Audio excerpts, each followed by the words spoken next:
Kua whakapuaki mai te tūmuaki o te rōpū reipa I ngā whāinga a te rōpū mo tēnei tau. I tana kauhau o kawa tuatahi o te tau, ka ki mai a Phil Goff, e hāngai ana ētahi o a rātou kaupapa here I tēnei tau ki ngā kaimahi ringa raupā. Heoi ki te hoki ko muri ake ngā whakaaro ki tana kauhau o kawa I tērā tau, ko te noho a te Pākehā me te Māori tōna aronga nui, me te pukuriri o te tokomaha I ana kōrero mo te rātake. Nō reira e pēhea ana ōna whakaaro ki te Māori I naia nei. Kei kirikiri roa tō mātou mātanga tōranga pua, Tina Wycliffe. Tina.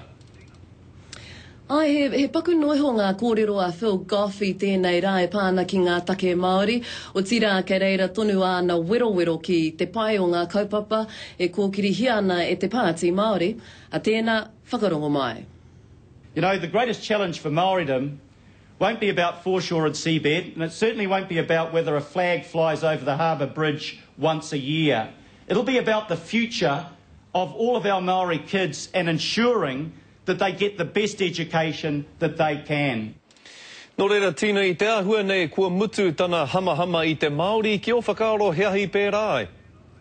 Karau mo te ki kua mutu tana hamahama, engari ai te rātau I tino whakahengia tana kauhaua e pāna ki te noho ngātahi o te Māori me te Pākehā, te whakapaia ētahi kua huri ia ki te mirimiri I ngā pōti, ngā kaki whiro hei whakapiki ake ia I roto I ngā tatauranga tōranga pū me te aha hoki I a huarangi rua ngā whakaro o ētahi o ana hoamahi tonu I roto o te rōpū reipa, engari te hanga nei kua tukuna te rākau kōrero mo ngā take Māori mo tēnei wā me ki ana me Māori, nā, mā rātou tonu te ao Māori, e wero.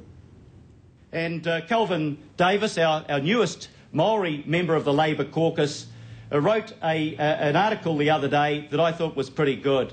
And he said the greatest challenge facing us is to make sure all of our kids are fed, all of our kids are educated, all of our kids are cared for, and will go on to be successful, to be leaders, to contribute to themselves, their family and their community.